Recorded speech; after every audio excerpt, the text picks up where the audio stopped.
तो जैन धर्म के विषय में पढ़ेंगे, एनसीईआरटी का एक एक पॉइंट पढ़ेंगे, जो महत्वपूर्ण होगा लिखते चलेंगे। एनसीईआरटी का मतलब बस इतना है, समझ या दिमाग डेवलप करना बस, ठीक है। इससे कहानी आपको याद रहेगी, फैक्ट आपको याद करना पड़ेगा। ओके, तो पढ़ना प्रारंभ करते हैं। जैन धर्म लगभग 2500 वर्ष पूर्व जैन धर्म के 24वें तथा अंतिम तीर्थंकर वर्धमान महावीर ने भी अपने विचारों का प्रसार किया। यानी 2500 वर्ष पूर्व गौतम बुद्ध ने भी अपने विचारों का प्रचार प्रसार किया था। उसी समय यहाँ मतलब बात हो रही किसकी? जैन धर्म के 24वें और अंतिम तीर्थंकर वर्धमान महावीर ने भी अपने विचारों का प्रचार प्रसार किया। ठीक है, आगे क्या है? वह वज्र संघ के लिच्छवी कुल के एक क्षत्रिय राजकुमार थे। गौतम महावीर स्वामी किस संघ के थे? तो वज्र संघ के लिच्छवी कुल के एक क्षत्रिय राजकुमार थे। और सिद्धार्थ यानी गौतम बुद्ध की बात करेंगे तो वो भी एक क्षत्रिय थे, है ना। अगर वर्ण की बात करेंगे, दोनों का वर्ण क्या है? समान है, ठीक है। और दोनों ने एक समान बात करी थी कि अगर ज्ञान की प्राप्ति चाहिए तो उसके लिए क्या करना पड़ेगा? घर का त्याग। आगे बोला गया है, इस संघ के विषय में तुमने अध्याय 5 में पढ़ा है। वज्र संघ के विषय में पढ़ा है आपने, है ना। 30 वर्ष की आयु में उन्होंने घर छोड़ दिया। किसने? महावीर स्वामी ने। और अगर आप पीछे बात करेंगे बौद्ध धर्म की, तो गौतम बुद्ध यानी सिद्धार्थ कितने वर्ष की आयु में घर का त्याग करे थे? 29 वर्ष, है ना। 30 वर्ष की आयु में उन्होंने घर को छोड़ दिया और जंगल में रहने लगे। 12 वर्ष तक उन्होंने कठिन व एकाकी जीवन व्यतीत किया। इसके बाद उन्हें ज्ञान का प्राप्ति हुई, है ना। अब इसमें क्वेश्चन बोल सकता है कि महावीर स्वामी को ज्ञान की प्राप्ति कितने वर्ष तपस्या करने के बाद मिली? 12 वर्ष, ओके। और इसके पीछे आपने पढ़ा था 29 वर्ष की आयु में सिद्धार्थ घर छोड़ते हैं और 35 वर्ष की आयु में ज्ञान की प्राप्ति होती है, यानी 6 वर्ष तपस्या करते हैं। और ये उसका 2 गुना, महावीर स्वामी 12 वर्ष की तपस्या करते हैं। यहां तक की चीजें क्लियर है? अब थोड़ा सा समझ लेते हैं, है ना, महावीर स्वामी के विषय में, है ना। तो यहां पर लिखेंगे महावीर स्वामी। महावीर स्वामी, इनका जन्म कब हुआ था बताओ? महावीर स्वामी का जन्म कब हुआ था? 540, 25 वर्ष पूर्व यानी 540 BC में हुआ था। ओके, इनका जन्म कहां पर हुआ था? अब इसके पहले अगर हम बात करेंगे, बुद्ध का जन्म कहां पर हुआ था? कपिलवस्तु लुम्बिनी, है ना। इनका जन्म हुआ था वैशाली में, ठीक है, कुंडग्राम में। यहां लिखेंगे कुंडग्राम और ब्रेकर लिख लेंगे वैशाली। वैशाली किसकी राजधानी थी? वज्र की, है ना। कुंडग्राम नामक स्थान में वैशाली में जन्म हुआ था किसका? महावीर स्वामी। बाद में इनका नाम पड़ा, बचपन का इनका नाम क्या था? इनके बचपन का नाम क्या था? वर्धमान, ठीक है। बचपन का क्या नाम था? वर्धमान, ठीक है। तो महावीर स्वामी के बचपन का क्या नाम था? वर्धमान था। और गौतम बुद्ध के बचपन का क्या नाम था? सिद्धार्थ, ठीक है। जो गौतम बुद्ध के बचपन का नाम था वही वर्धमान या महावीर स्वामी के पिता का नाम था, ठीक है। तो महावीर स्वामी के पिता का क्या नाम था? सिद्धार्थ, ओके। पिता क्या नाम था? सिद्धार्थ। तथा माता का नाम क्या था? त्रिशला, त्रिशला, ओके। त्रिशला राजा चेतक, ठीक है। वैशाली के एक राजा थे, चेतक उनका नाम था। उनकी क्या थी? बहन थी, ठीक है। और राजा चेतक की बहन त्रिशला थी। और सिद्धार्थ क्या थे? सिद्धार्थ जो ये भी क्या है? क्षत्रिय है, राजा है ना। और इनका कुल कौन सा है? लिच्छवी, है ना, लिच्छवी, है ना। अभी पढ़ा ना एनसीईआरटी में हमने पढ़ा कि वह मतलब गौतम सिद्धार्थ यानी उनके पिता, है ना। वह वज्र संघ के लिच्छवी कुल के एक क्षत्रिय राजकुमार थे। तो राजकुमार थे ना, कौन? महावीर स्वामी। महावीर स्वामी यानी वर्धमान। बचपन का नाम क्या? वर्धमान, ठीक है। पिता का नाम सिद्धार्थ, माता का नाम त्रिशला, बस इतना याद रखना, ओके। जन्म कब हुआ था? 540 BC में हुआ था। कहां पर हुआ था? कुंडग्राम वैशाली। कहां पर है? बिहार में। ओके, यहां तक की बातें बताओ, स्पष्ट है? अब आगे पढ़ लेते हैं। और एक पॉइंट इसमें दिया है, 24वें तीर्थंकर है ना। महावीर स्वामी क्या है? 24वें तीर्थंकर है। तो 24वें तीर्थंकर कौन है? महावीर स्वामी, है ना। इसके पहले भी इसका मतलब रहे होंगे, ठीक है। तो 23वें तीर्थंकर कौन थे? 23वें तीर्थंकर पार्श्वनाथ थे। ऋषभदेव प्रथम तीर्थंकर थे, है ना। तो यहां लिखेंगे पार्श्वनाथ, ठीक है। पार्श्वनाथ क्या है? 23वें तीर्थंकर, यानी महावीर स्वामी के पहले जो जैन धर्म के गुरु थे वो कौन थे? पार्श्वनाथ। ओके, इसके बाद जो प्रमुख गुरु बनते हैं, कौन बनते हैं? महावीर स्वामी। ये 24वें गुरु थे और अंतिम गुरु थे, ठीक है। इसके पहले भी गुरु रह चुके हैं, ठीक है। तो प्रथम गुरु कौन रहे होंगे, ठीक ना। तो प्रथम गुरु कौन थे? तो यहां पर लिख लेंगे हम ऋषभदेव। ओके, ऋषभदेव जैन धर्म के प्रथम तीर्थंकर थे, है ना। और वास्तविक तीर्थंकर किसे माना गया? महावीर स्वामी, ठीक है। जैन धर्म का संस्थापक किसे कहा जाता है? ऋषभदेव, लेकिन वास्तविक संस्थापक कौन थे? महावीर स्वामी। और यही अंतिम गुरु थे या अंतिम तीर्थंकर थे। बताओ, यहां तक स्पष्ट है? ये पॉइंट सभी क्लियर है? इसको तो आप चाहे लिख लीजिए। उसके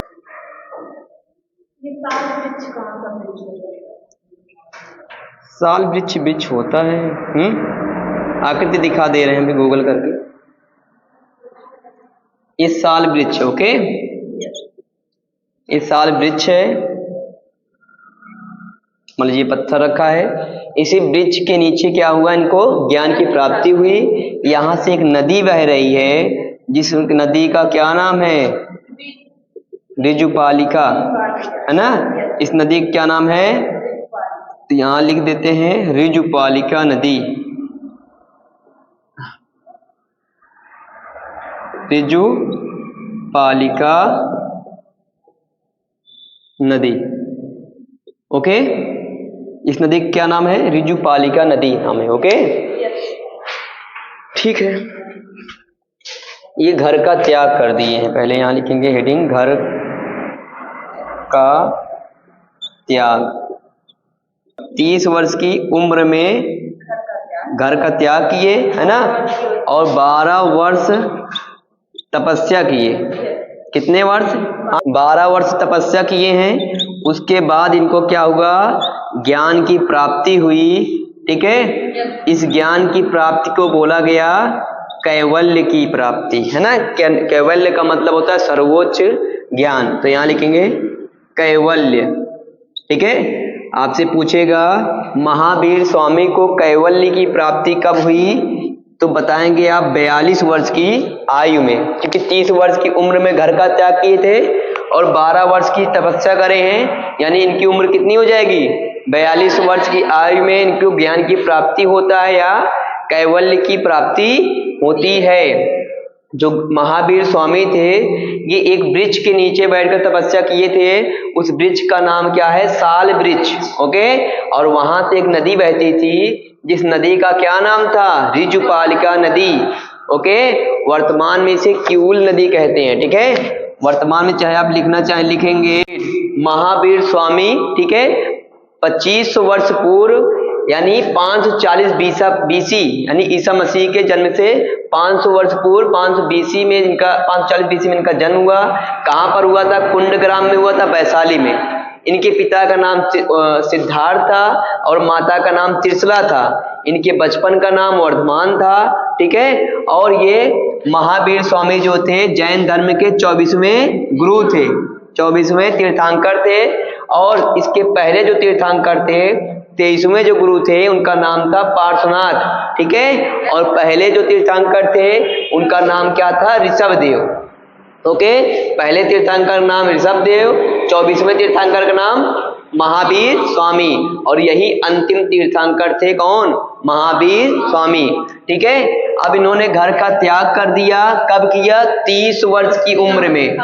30 वर्ष की उम्र में इन्होंने घर का त्याग किया और 12 वर्ष तक तपस्या करी, उसके बाद इनको ज्ञान की प्राप्ति हो गई। तो ज्ञान की प्राप्ति को बोला जाता है कैवल्य की प्राप्ति कब हुई? तो 42 वर्ष की उम्र में, ठीक है। अब ज्ञान की प्राप्ति जहां पर हुई, जहां पर तपस्या करे थे, वहां पर एक क्या था, नदी बह रही थी, जिस नदी का क्या नाम था?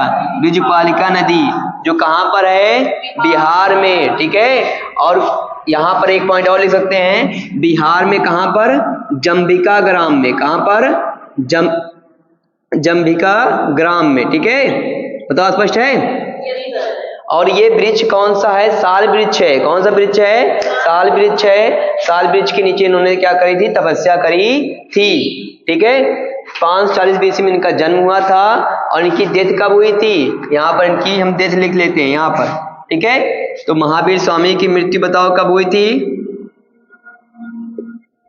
महावीर स्वामी की मृत्यु हुई थी 468 BC में। कब हुई थी? 468 BC में हुई थी। कहां पर हुई थी? तो लिखेंगे पावापुरी, ओके। कहां पर हुई थी? पावापुरी में हुई थी। किसकी डेथ? महावीर स्वामी की। बताओ, यहां तक जीवन परिचय क्लियर है? यहां तक की बातें स्पष्ट है? उसके बाद एनसीईआरटी हम और आगे पढ़ते हैं और आगे कहानी हम लिखते हैं। यहां तक स्पष्ट है ना? लिख लीजिए। उनकी शिक्षा सरल थी। उनकी मतलब किसकी? महावीर स्वामी की। सत्य जानने की इच्छा रखने वाले प्रत्येक स्त्री व पुरुष को अपना घर छोड़ देना चाहिए। किसने कहा? महावीर स्वामी ने। महावीर स्वामी ने कहा, अगर आप सत्य की प्राप्ति करना चाहते हैं, सत्य जानना चाहते हैं, सत्य जानने की इच्छा अगर आपके अंदर है, तो आपको घर छोड़ देना चाहिए। उन्हें अहिंसा के नियमों का कड़ाई से पालन करना चाहिए। किसे?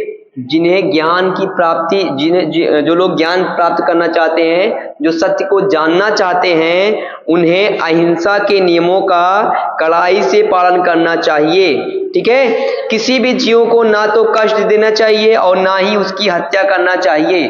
किसी भी जीव को कष्ट नहीं देना चाहिए और ना ही उसकी हत्या करना चाहिए। किसने कहा? महावीर स्वामी ने कहा। आगे बोला गया है, महावीर का कहना था सभी जीव जीना चाहते हैं। महावीर स्वामी ने क्या कहा? सभी जीव जीना चाहते हैं, सभी के लिए जीवन प्रिय है।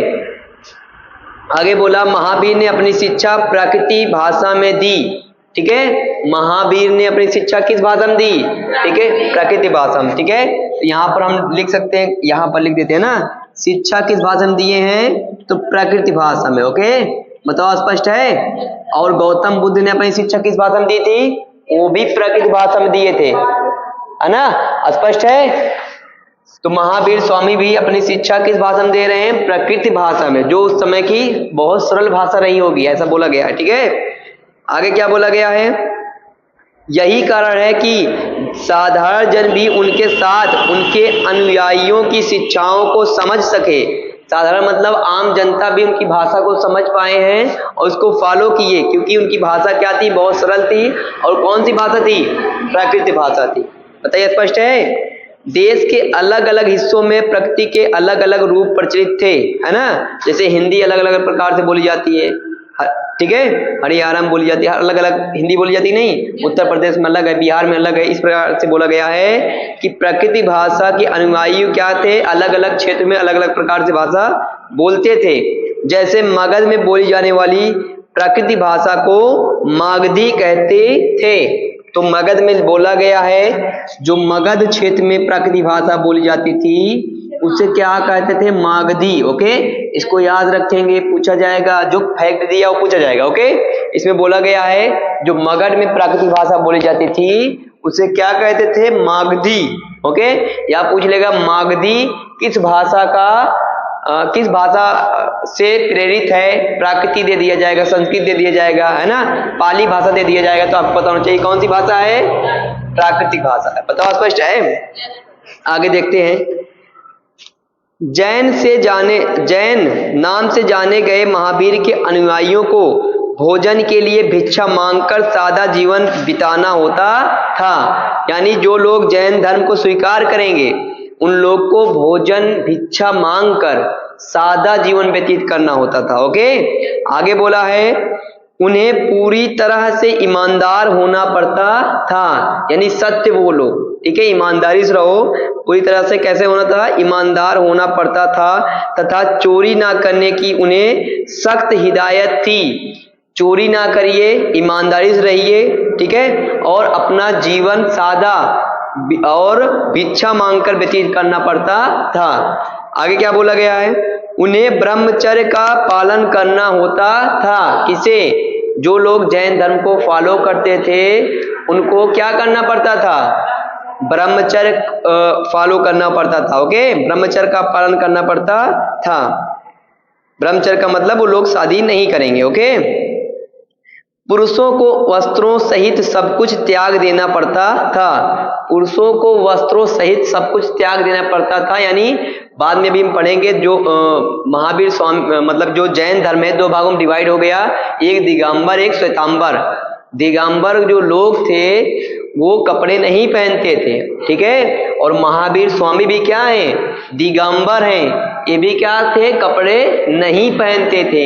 इनका मानना था कि हमारे लिए कपड़े क्या है, जो 10 दिशाएं हैं वही क्या है, कपड़े हैं। ठीक है, स्पष्ट है। तो यहां तक आपका हो गया कि नहीं, इसको इरेज कर देते हैं, अभी जो पढ़ा उसको लिख लेते हैं। महावीर स्वामी ने जैन धर्म के लिए 5 सिद्धांत बताए।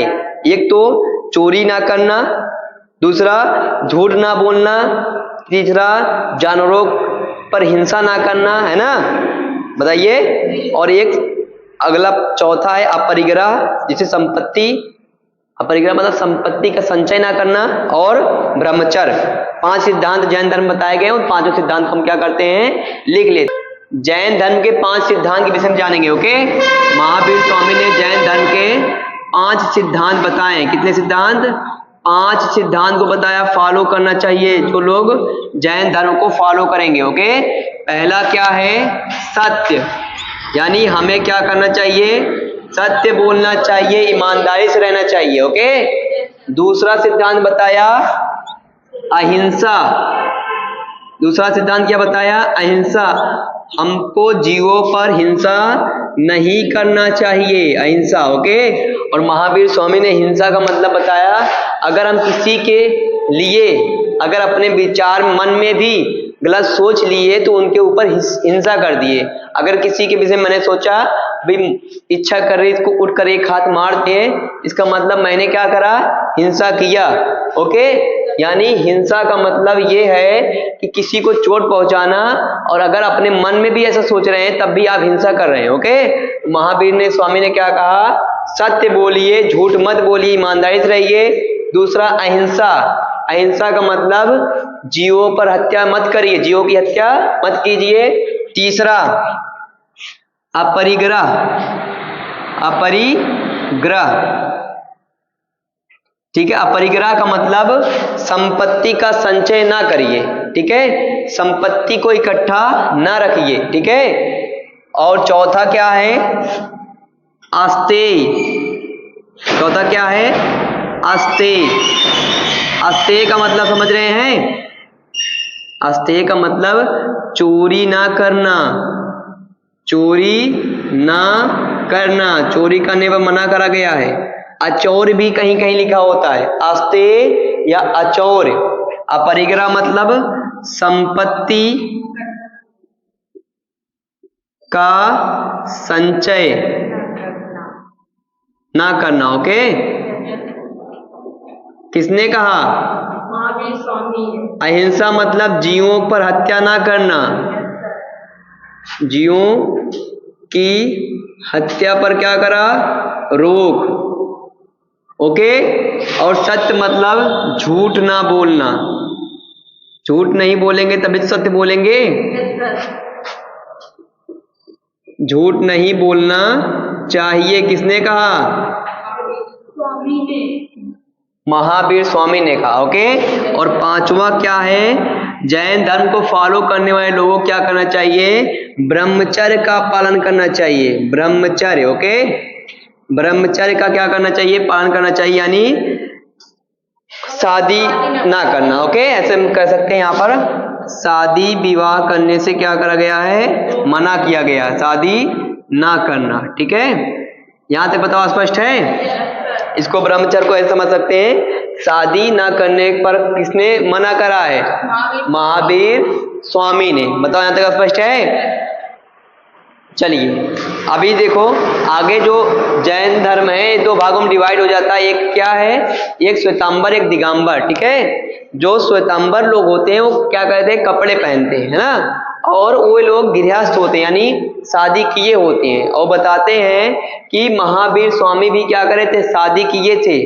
इसलिए हम भी क्या कर सकते हैं? शादी कर सकते हैं। हम चार सिद्धांतों को फॉलो करते हैं वो लोग। कौन कौन सा? सत्य, अहिंसा, अपरिग्रह, अस्तेय। ब्रह्मचर्य को फॉलो नहीं करते। चार सिद्धांतों को कौन फॉलो करता है?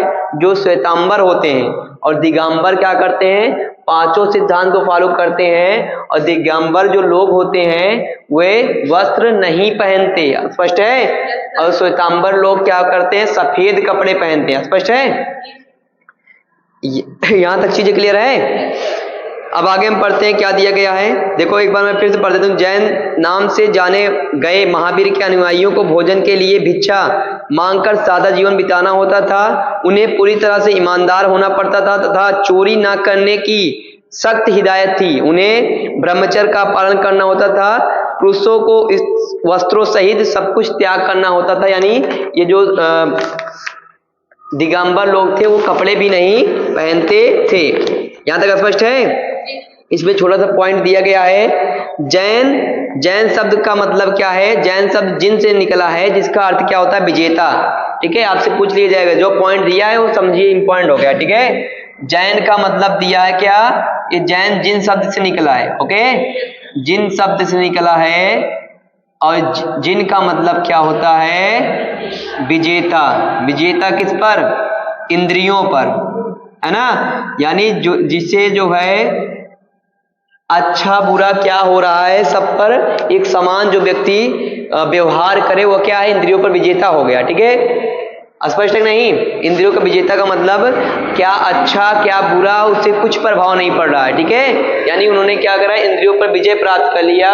उसी को जिन कहा, उसी जिन से जैन बना और जैन धर्म बना है। ओके, तो महावीर स्वामी को जिन भी कहा जाता था या है। ओके, यहां तक चीजें क्लियर हैं? आगे हम पढ़ते हैं। अधिकांश व्यक्तियों के लिए ऐसे कड़े नियमों का पालन करना बहुत कठिन था, है ना। अधिकांश व्यक्तियों के लिए सत्य, है ना, बोलना, अहिंसा, जीवों की हत्या ना करना। ठीक है, जो किसान है खेती कर रहे हैं तो वहां पर कीड़े मकोड़े मरेंगे, है ना। उसके बाद अपरिग्रह, संपत्ति अगर मेहनत करेंगे तो संपत्ति का संचय होगा ही, है ना।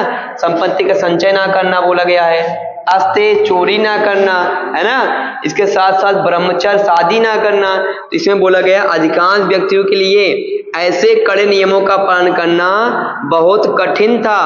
फिर भी हजारों व्यक्तियों ने इस नई जीवन शैली को जानने और सीखने के लिए अपने घरों को छोड़ दिया। ठीक है, ऐसा करना बहुत कठिन था, फिर भी हजारों की संख्या में लोग क्या कर रहे थे? इस धर्म को अपना रहे थे, जैन धर्म को। ओके, या जानने के लिए और सीखने के लिए। आगे बोला गया कई घरों पर ही रहे और भिक्षु भिक्षुणी बने लोगों को भोजन प्रदान कर उनकी सहायता करते रहे। कुछ लोग जो है घर से ही जैन धर्म को फॉलो कर रहे थे और जो भिक्षु भिक्षुणी थे जैन धर्म के मानने वाले लोग उनकी सहायता कर रहे थे, भोजन प्रदान कर रहे थे, दवाइयां प्रदान कर रहे थे। पीछे पढ़े थे ना आप लोग। आगे बोला गया है मुख्यतः व्यापारियों ने जैन धर्म का समर्थन किया। किसने? व्यापारियों ने, क्योंकि व्यापारियों का कार्य क्या है? क्रय विक्रय है, ना तो किसी की हत्या करना है ना हिंसा करना है। ठीक है, व्यापारी बहुत विवाद करने से दूर रहते हैं ना, तो हिंसा से दूर रहते हैं, तो व्यापारियों ने समर्थन किया। सही धर्म तो है ना। ठीक है, तो आपसे पूछेगा निम्न में से किसने या किस समुदाय ने मुख्यतः जैन धर्म को ज्यादा अधिक फॉलो किया? ठीक है, उसमें रहेगा व्यापारी, कृषक, ठीक है, राजा, या इस प्रकार से ऑप्शन दिया जाएगा इनमें से कोई नहीं। तो मुख्य रूप से इसमें बोला गया मुख्यतः व्यापारियों ने जैन धर्म का समर्थन किया। बताओ स्पष्ट है? किसानों के लिए इन नियमों का पालन करना अत्यंत कठिन था क्योंकि फसल की रक्षा के लिए उन्हें कीड़े मकोड़े को मारना पड़ता था। फसल की रक्षा के लिए कीड़ों मकोड़ों को मारना पड़ता है ना। जब भी जुताई में लाखों की संख्या में कीड़े मकोड़े मर जाते हैं, है ना। बोलो। तो इस प्रकार से बताया गया है, किसानों के लिए करना कठिन था, जीवों पर हत्या ना करा जाए। बाद की सदियों में जैन धर्म उत्तर भारत के कई हिस्सों के साथ साथ गुजरात, तमिलनाडु, कर्नाटक में भी फैल गया। ठीक है, इसमें बताया गया है कि उत्तर भारत में तो जैन धर्म फैला ही था, बाद में कहाँ कहाँ पर, ये हमारा जो गुजरात है और यहाँ पर कर्नाटक है, ठीक है, और तमिलनाडु। ठीक है, कर्नाटक, गुजरात और तमिलनाडु, 3 राज्य का नाम बोला गया। तीनों राज्य का नाम याद रखेंगे। पहला क्या बोला है? गुजरात। पहला क्या बोला है? गुजरात। दूसरा कर्नाटक। दूसरा क्या बोला है? कर्नाटक में भी क्या हो गया? जैन धर्म फैल चुका था। तीसरा क्या है बताओ? तमिलनाडु। ओके, तमिलनाडु। ओके, स्पष्ट है? इन 3 राज्यों यानी दक्षिण भारत में भी जैन धर्म का प्रचार प्रसार हो गया। यहां तक की बातें स्पष्ट है। आगे बोला, महावीर तथा उनके अनुयायियों की शिक्षाएं कई शताब्दियों तक मौखिक रूप में चलती रही। यानी पहले जो जैन धर्म का शिक्षा था मौखिक रूप से, यानी हम जो ज्ञान हमको हमारे पास है वो आपको बार बार बोलकर याद कराएंगे। आप याद करेंगे, फिर आप क्या करेंगे? अपने शिष्यों को याद कराएंगे। मौखिक रूप से चलती रही। वर्तमान रूप में उपलब्ध जैन धर्म की शिक्षाएं लगभग 1500 वर्ष पूर्व गुजरात में वल्लभी नामक स्थान पर लिखी गई। स्पष्ट है? तो जो गुजरात है यहीं पर एक स्थान क्या है? वल्लभी। ठीक है, वल्लभी। ठीक है, वल्लभी नामक स्थान पर क्या करा गया? जैन धर्म के जो ग्रंथ है वो लिखे गए। कब लिखे गए? आज से लगभग 1500 वर्ष पूर्व। ठीक है, यहीं सन 2000 चल रहा है, तो लगभग 5वीं 6वीं शताब्दी के आसपास। ओके, स्पष्ट है? यहां पर क्या हुआ? जैन धर्म के ग्रंथ लिखे गए। ठीक है ना। इसके पहले ग्रंथ कुछ लिखा नहीं था। शिक्षा कैसी थी? मौखिक थी। ओके, स्पष्ट है? आपसे पूछा जाएगा कि किस क्षेत्र में जैन धर्म के ग्रंथ लिखे गए, तो अलग अलग क्षेत्र दिया जाएगा। हमको याद होना चाहिए, गुजरात के वल्लभी नामक स्थान में कब लिखे गए? आज से 1500 वर्ष पूर्व। बताओ, स्पष्ट है? यहां तक लिख लीजिए। ग्रंथ। ओके, जैन धर्म के ग्रंथ आपको अभी आपने पढ़ा, कब लिखे गए? आज से 1500 वर्ष पूर्व। कहां पर लिखे गए? गुजरात के वल्लभी नामक स्थान पर। तो एक ग्रंथ आप याद रखेंगे, आचारांग। ओके, आचारांग। ओके, आचारांग ऐसे याद करना, आचारांग। ओके, दूसरा क्या है? भगवती सूत्र। भगवती सूत्र में आप एक पॉइंट याद ही होगा, है ना। इसमें क्या बताया गया है? 16 महाजनपद के विषय। ठीक है, तो ये दोनों पॉइंट आप याद रखेंगे। जैन धर्म का पहला ग्रंथ क्या है? आचारांग। दूसरा भगवती सूत्र। ओके, ये तो हो गए यहां तक। ठीक है, अब देखो इसमें और कुछ नहीं है, बस हमको ये बता देना है आपको कि बौद्ध धर्म के सिद्धांत हो गया, 3 रथ है ना, 3 रथ बचे हैं, और जो जैन धर्म के संप्रदाय थे, बस यही तो बचा है। बोलो। तो पहले हम जैन धर्म के संप्रदाय के विषय समझ लेते हैं। ठीक है, जैन धर्म के क्या पढ़ेंगे? संप्रदाय। ठीक है, यहां पर लिखेंगे जैन धर्म के संप्रदाय। संप्रदाय के विषय में बात करेंगे। 2 भागों में डिवाइड हो गया था जैन धर्म। एक क्या था? दिगंबर। ठीक है, और दूसरा क्या था? श्वेतांबर। ओके, श्वेतांबर। दिगंबर का मतलब इतना रखेंगे याद कि ये जो दिगंबर को फॉलो करते थे, ठीक है, ये लोग क्या करते थे? कपड़े नहीं पहनते थे। पहला पॉइंट ये लिख लेंगे, कपड़ों का त्याग कर दिए थे। ओके, दिगंबर के लोग क्या करते थे? कपड़ों का त्याग, कपड़ों का त्याग। ठीक है, जबकि श्वेतांबर में हम देखेंगे तो ये लोग कपड़े पहनते थे, श्वेत कपड़े। ओके, श्वेत मीन्स होता है सफेद। ओके, तो श्वेत रंग के कपड़े प्रयोग करते थे पहनने के लिए। ओके, श्वेत कपड़ों का प्रयोग। ठीक है, बाद में श्वेतांबर में महिलाओं को भी शामिल करा गया, ठीक है। और महिलाएं भी क्या करती थी, सफेद कपड़े पहनती थी। ओके, महिलाएं भी क्या करती थी, महिलाएं सफेद कपड़े या श्वेत कपड़े पहनती थी। ओके, श्वेत कपड़े, ठीक है ना। महिलाएं भी क्या करती थी, श्वेत कपड़े पहनती थी। यहां तक बताओ, स्पष्ट है। श्वेतांबर में श्वेत कपड़ों का प्रयोग करते थे जो श्वेतांबर धर्म को फॉलो करते थे, श्वेतांबर संप्रदाय को फॉलो करते थे।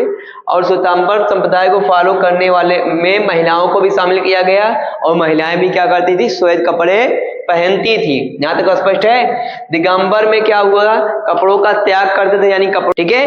और इसके बाद जो है, कुछ समय बाद जो है, जो दिगंबर, इसमें भी महिलाओं को शामिल किया गया, और महिलाएं क्या करती थी, महिलाएं श्वेत कपड़े पहनती थी। ओके, महिलाएं श्वेत कपड़े पहनती थी, श्वेत कपड़े क्या करती थी, पहनती थी, कपड़े पहनती थी। बताओ, स्पष्ट है, ठीक है।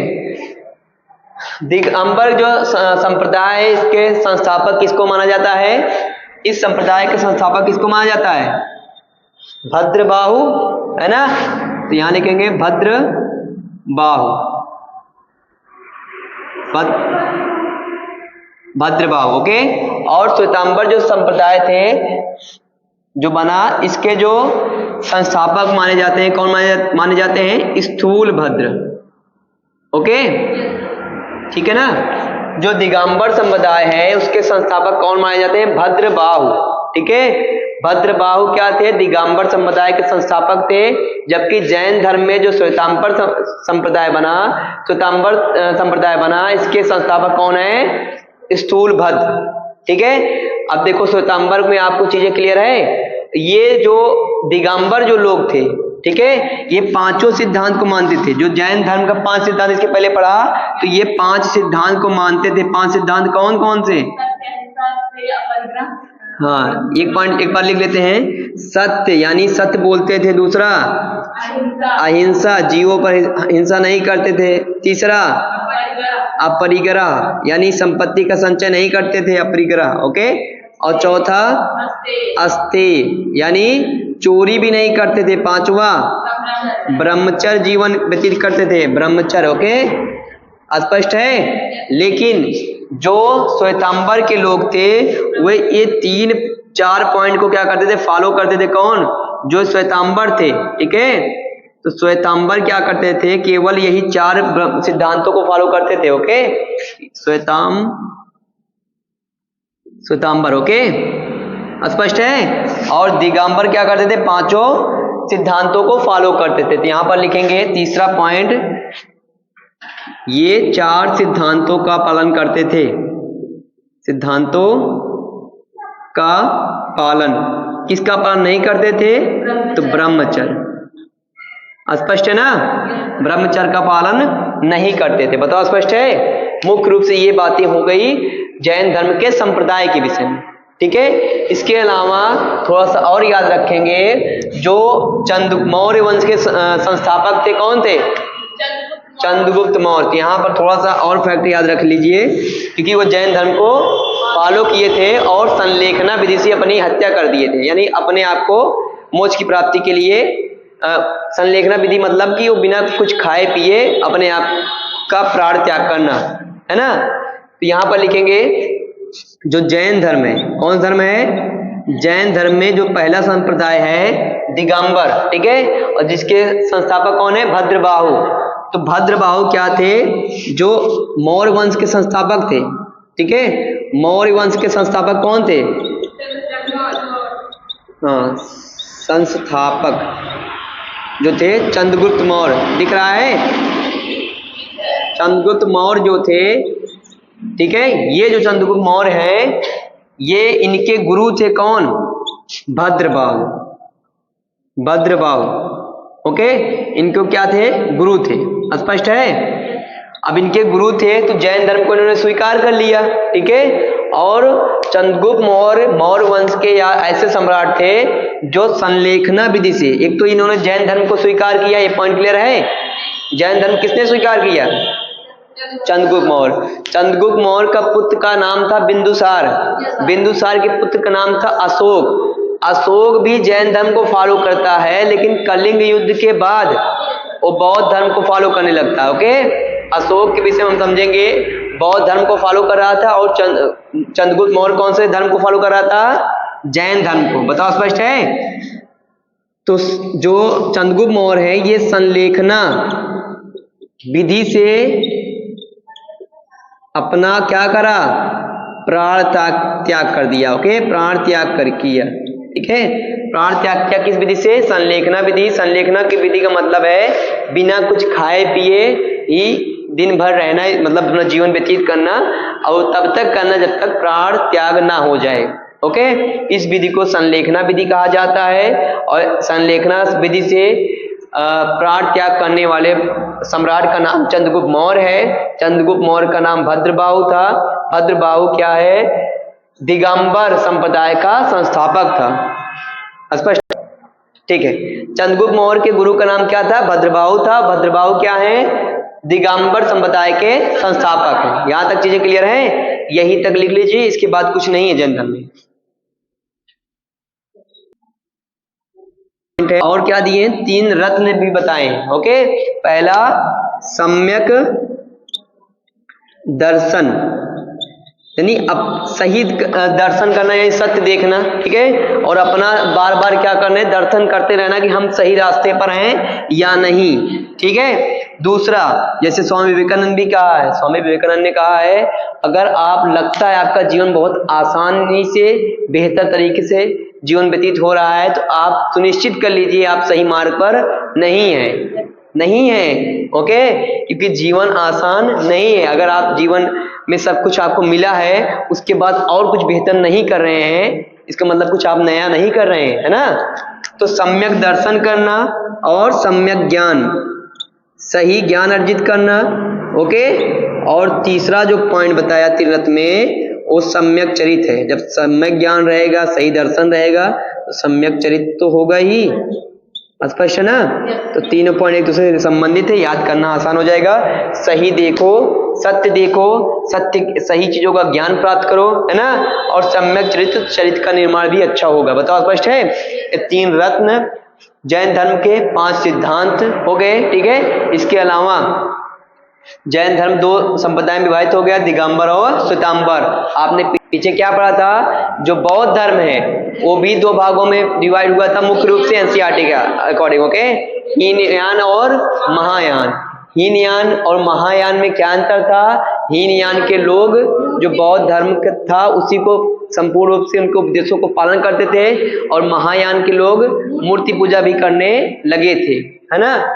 तो ये पॉइंट आपको स्पष्ट होना चाहिए। यहां तक क्लियर है? अब चलिए हम उपनिषद पढ़ते हैं, ये हमारी लास्ट रीडिंग है। इसके बाद हम थोड़ा सा पॉइंट क्या है, इसमें अलग से बॉक्स में दिया है भारतीय दर्शन। ठीक है, उसमें 6 दर्शन बताए गए हैं, उसके हम पढ़ लेंगे। और साथ ही साथ क्या है, जो लास्ट में हमारा छूटा था क्या, आश्रम व्यवस्था, उसको पढ़ लेंगे। ठीक है, तो हम पढ़ते हैं उपनिषद। जिस समय बुद्ध उपदेश दे रहे थे उसी समय उससे भी थोड़ा पहले दूसरे अन्य चिंतक भी कठिन प्रश्नों का उत्तर ढूंढने का प्रयास कर रहे थे। स्पष्ट है नहीं? जिस समय बुद्ध उपदेश दे रहे थे उसी समय जैन धर्म का भी संस्थापक हुआ ना। कौन किया? महावीर स्वामी। उसी समय इसमें बोला गया कुछ अन्य लोग भी क्या कर रहे थे, कठिन प्रश्नों का उत्तर ढूंढने का प्रयास कर रहे थे। कुछ अन्य ऋषि मुनि थे, है ना।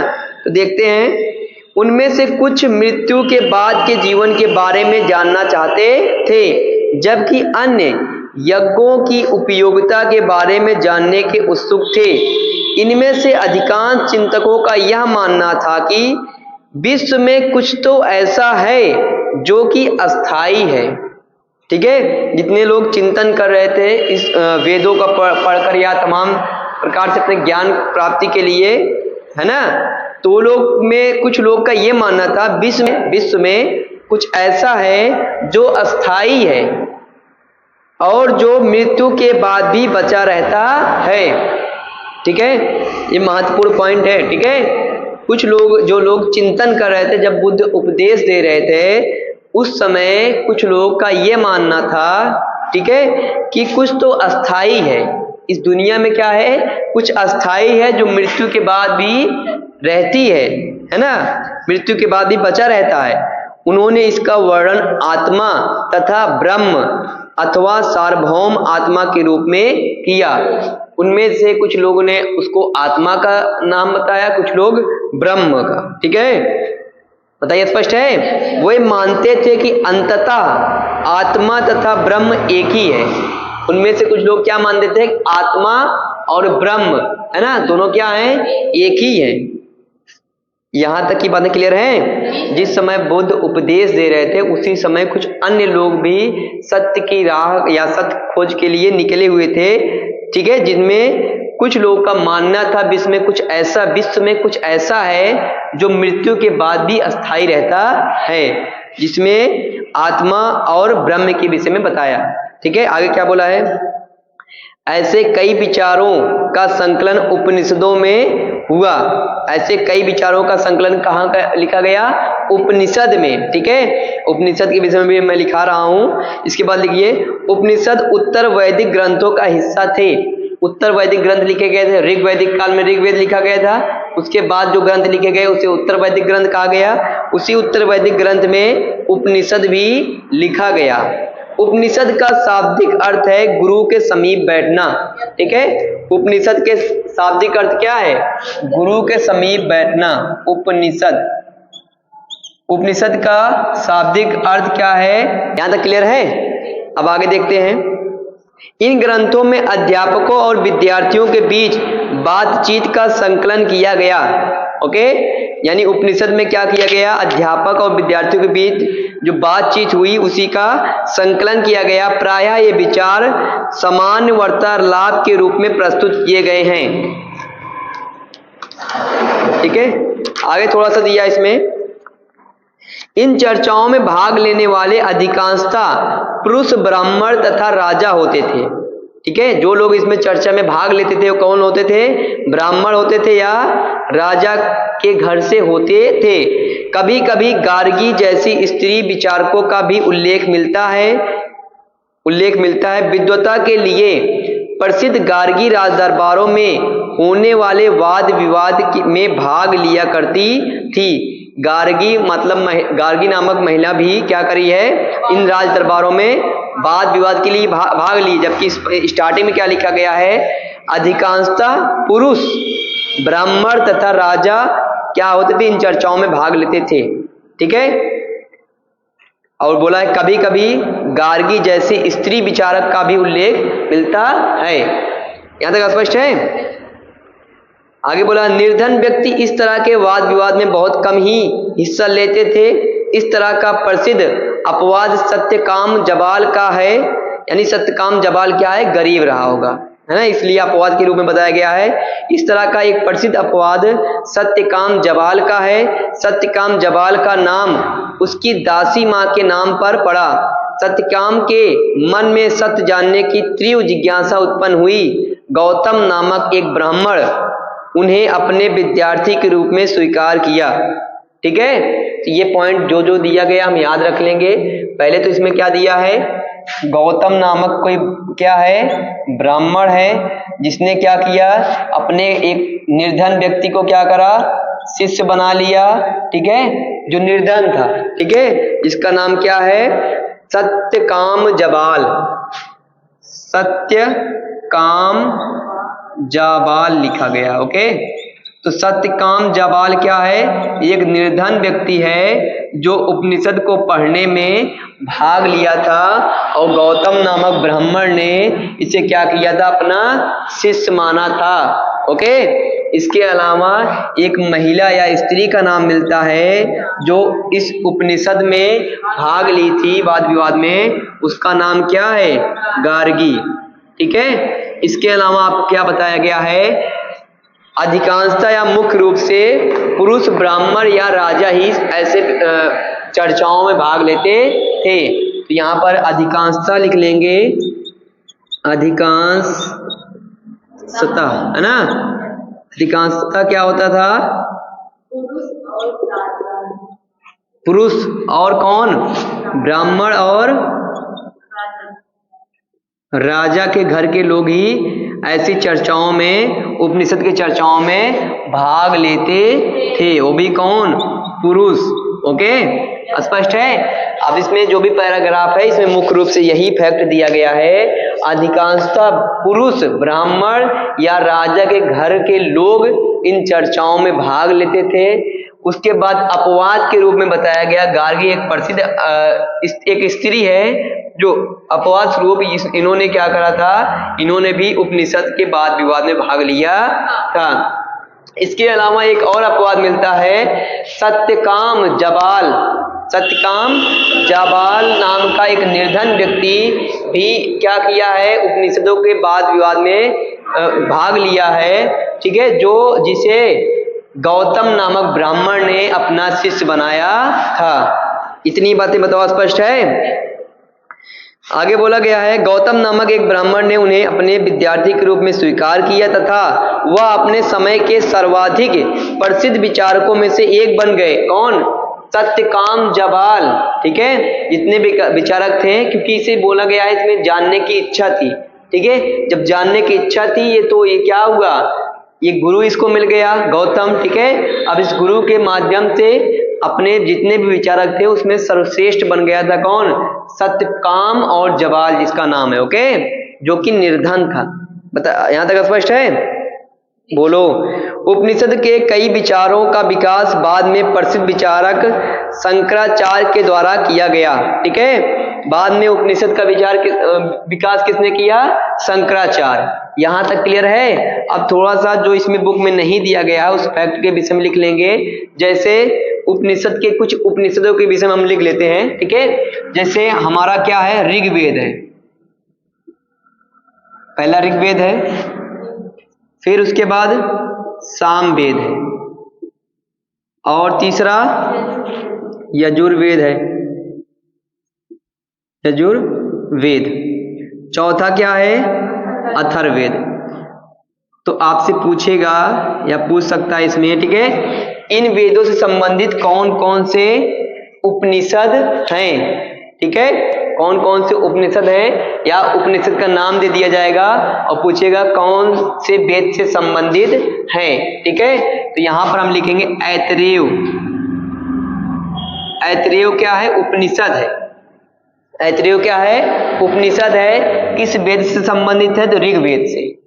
ओके, उसके बाद क्या है? कौशितकी। कौशितकी। ओके, कौशितकी क्या है? उपनिषद है। कौशितकी क्या है? उपनिषद है। किस वेद से संबंधित है? तो ऋग्वेद से। ठीक है, जो महत्वपूर्ण है उसको लिखते चलेंगे। ऐतरेय जो उपनिषद है किस वेद से संबंधित है? ऋग्वेद से। कौशितकी क्या है? उपनिषद है। किस वेद से संबंधित है? तो ऋग्वेद से। ओके, ऐसे ही सामवेद से संबंधित क्या हो जाएगा? केन। ठीक है, केन क्या है? केन एक उपनिषद है। केन क्या है? उपनिषद है। किस वेद से संबंधित है? सामवेद से। ओके, इसी प्रकार से छांदोग। छांदोग्य। छांदोग क्या है? उपनिषद है। किस वेद से संबंधित है? सामवेद से। बताओ, स्पष्ट है? उसके बाद यजुर्वेद से संबंधित लिखेंगे। ठीक है, यजुर्वेद से संबंधित भी हम लिखेंगे। पहला लिख लेंगे कठोपनिषद। कठोपनिषद। कठोपनिषद। ठीक है, कठोपनिषद मतलब कठोप उपनिषद। ओके, तो कठोपनिषद क्या है? उपनिषद है। किस वेद से संबंधित है? यजुर्वेद से। किस वेद से संबंधित है? यजुर्वेद से। यहां तक स्पष्ट है? इसके बाद हम क्या करेंगे? तैतरीय। ठीक है, यजुर्वेद से संबंधित दूसरा जो उपनिषद है उसका क्या नाम है? तैतरीय। ओके, एक कठोपनिषद हो गया, दूसरा क्या हो गया? तैतरीय हो गया। ओके, इसमें एक और याद रखेंगे जिसका नाम क्या है? बृहदारण्यक।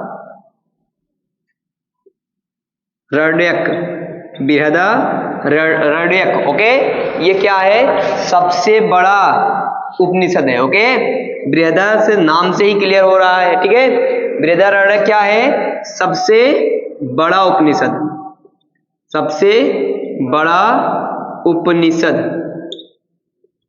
स्पष्ट है ना? ये क्या है? सबसे बड़ा उपनिषद है। ठीक है, अथर्ववेद हमारा जो लास्ट वेद है, इसमें क्या है? कठोपनिषद, ये तो मुंडक जो हमारा सत्यमेव जयते है, किससे लिया गया है?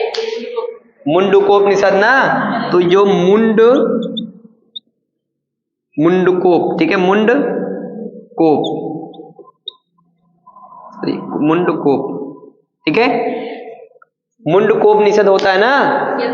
तो मुंडकोप इसको केवल क्या कहेंगे? मुंडकोप या मुंडकोपनिषद। ठीक है, या मुंडक भी कहते हैं, ऐसा मुंडक। ठीक है, मुंडना है क्या? मुंडकोपनिषद। ठीक है, मुंडकोपनिषद में किसके विषय में बताया गया है? सत्यमेव जयते। मुंडकोपनिषद बात वही, मुंडक बड़ा हो। ठीक है, मुंडक ही वही है, मुंडकोपनिषद जिसे कहते हैं। ठीक है, मुंडक वही है, मुंडकोपनिषद का मतलब वही हो गया। ठीक है, क्या हो गया? मुंडक प्लस, ठीक है, मुंडक को जब उपनिषद के साथ जोड़ देंगे तो क्या हो जाएगा? मुंडक प्लस उपनिषद मिलकर क्या हो जाएगा? मुंडकोपनिषद। ओके, ये ओ का मात्रा बन जाएगा, मुंडकोपनिषद बन जाएगा। ठीक है, यहीं से सत्यमेव जयते लिया गया है। सत्यमेव जयते कब लिया गया? ये क्या है? आदर्श वाक्य है, राष्ट्रीय वाक्य है। पिछली बार शायद बताया गया था। कब लिया गया था? जिस दिन हमारा लागू हुआ था उसी दिन। ठीक है, 26 जनवरी 1950, इसी दिन क्या करा गया? इसे राष्ट्रीय वाक्य के रूप में या आदर्श वाक्य के रूप में अपनाया गया संविधान में। कब? 26 जनवरी 1950, जिस दिन संविधान लागू हो रहा था। ओके, और दूसरा क्या है? मांडुक्य। ओके, एक तो हो गया मुंडक हो गया, दूसरा क्या हो गया? मांडुक हो गया। मांडुक जो है सबसे छोटा उपनिषद है। ठीक है, यहाँ तक चीजें हमको क्लियर होना चाहिए। इसको हम बार बार याद करेंगे तभी याद होगा, लिख कर याद करेंगे तभी याद होगा। ऋग्वेद से संबंधित ऐतरेय, कौशितकी, दो उपनिषद हो गए। सामवेद से संबंधित 2 महत्वपूर्ण उपनिषद हमने लिखा, केन, छांदोग। ठीक है, ये दोनों क्या है? केन और छांदोग क्या है? उपनिषद है। तीसरा यजुर्वेद से संबंधित सबसे महत्वपूर्ण ये हो जाएगा, तैतरीय और बृहदारण्यक। ठीक है, बृहदारण्यक इसलिए इंपॉर्टेंट है क्योंकि ये सबसे बड़ा उपनिषद है। ओके, अथर्ववेद से संबंधित मुंडक, जिसे मुंडकोपनिषद भी कहते हैं, जहां से सत्यमेव जयते लिया गया है। और मांडुक्य इसलिए इंपॉर्टेंट है क्योंकि ये सबसे छोटा उपनिषद है। यहां तक की बातें बताओ, सभी को स्पष्ट है? यहां तक क्लियर है ना? हाँ, अब इसको जो है लिख लीजिए, हम इसको इरेज कर दें। आश्रम व्यवस्था, ठीक है, ये लास्ट पॉइंट है। ठीक है, आश्रम व्यवस्था हम पढ़ने से पहले आश्रम व्यवस्था पढ़ना प्रारंभ करते हैं। जैन तथा बौद्ध धर्म जिस समय लोकप्रिय हो रहे थे, कब हो रहे थे लोकप्रिय? 2500 वर्ष पूरे ये लोग प्रारंभ किए थे बौद्ध और जैन धर्म का प्रचार प्रसार। तो इसमें बताया गया है, जैन धर्म तथा बौद्ध धर्म जिस समय लोकप्रिय हो रहे थे, लगभग उसी समय ब्राह्मणों ने आश्रम व्यवस्था का विकास किया। तो आपसे पूछ सकता है, आश्रम व्यवस्था का विकास किसने किया? बौद्ध धर्म ने, जैन धर्म ने, ब्राह्मणों ने, है ना? तो आपसे पूछ सकता है, आपको पता होना चाहिए किसने? ब्राह्मणों ने। ओके, हम क्या पढ़ रहे हैं? आश्रम व्यवस्था। क्या पढ़ रहे हैं? आश्रम व्यवस्था। स्पष्ट है नहीं?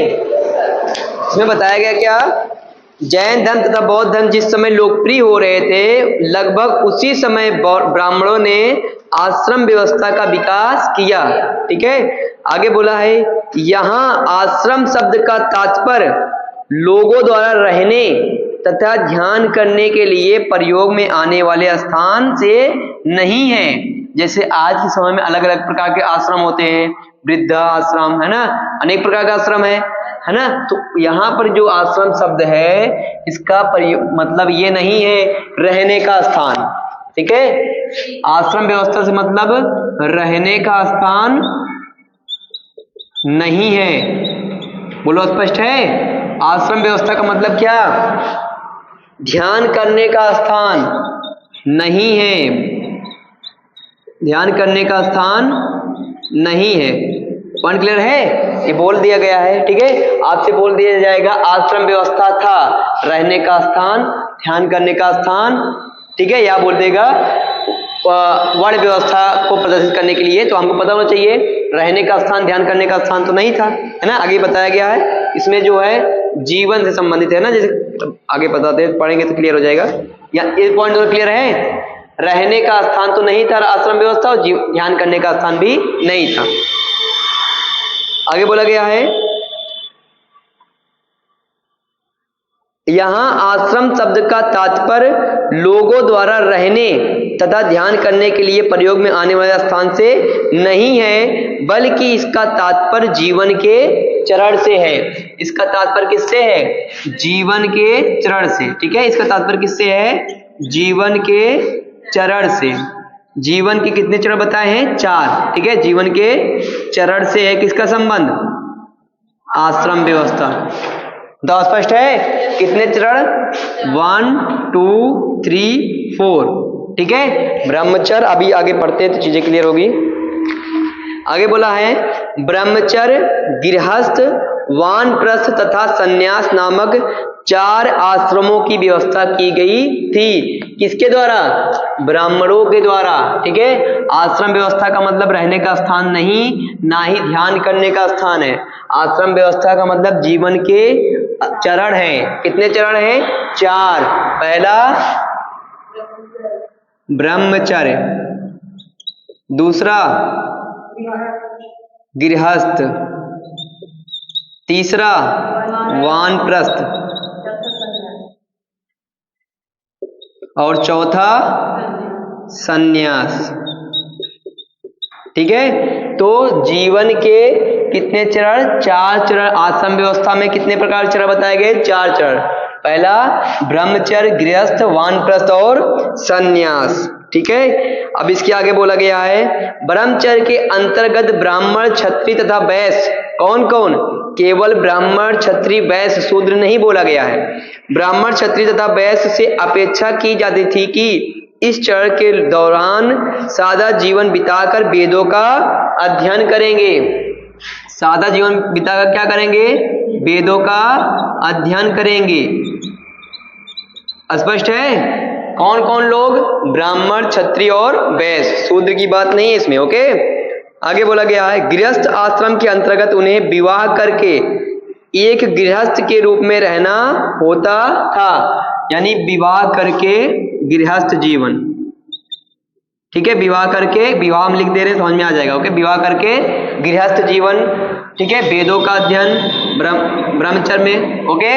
और वानप्रस्थ में क्या बताया गया है? वानप्रस्थ के अंतर्गत उन्हें जंगल में रहकर साधना करनी होती थी। जंगल में, वन में जंगल होता है ना, तो जंगल में क्या करनी होती थी? साधना, तपस्या, ओके। जंगल में क्या करते थे लोग? साधना करते थे। कौन लोग? वानप्रस्थ लोग। और चौथा क्या है? अंततः उन्हें सब कुछ त्याग कर सन्यासी बन जाना पड़ता था। तो लास्ट में सब कुछ जब त्याग देते थे, ठीक है, सब कुछ त्याग कर क्या बन जाते थे? सन्यासी। सब कुछ यानी घर अपना, गृहस्थ घर छोड़ देंगे, वानप्रस्थ है ना, तो जंगलों में रहकर साधना करते करते वो क्या हो जाएंगे? सन्यासी। सन्यासी वही होगा जो सब कुछ क्या कर देगा? त्याग कर देगा, ठीक है। जो लोग जंगलों में रहेंगे धीरे धीरे सब कुछ त्याग कर देंगे तो वो क्या हो जाएंगे? सन्यासी हो जाएंगे। ये 4 प्रकार के चरण की बात करेंगे किसमें? आश्रम व्यवस्था में। और ये आश्रम व्यवस्था किसके लिए है? ब्राह्मणों के लिए, है ना, क्षत्रिय के लिए, वैश्य के लिए। जबकि अगर बौद्ध और जैन धर्म की वजह से हम पढ़ेंगे तो बौद्ध धर्म के लोग संघ की व्यवस्था करे थे, ठीक है। और जैन धर्म के लोग भी संघ की बात करते थे, घर को छोड़कर ही क्या कर सकते हैं, ज्ञान की प्राप्ति कर सकते हैं। यहां तक बताओ स्पष्ट है? ठीक है, इतना लिख लो।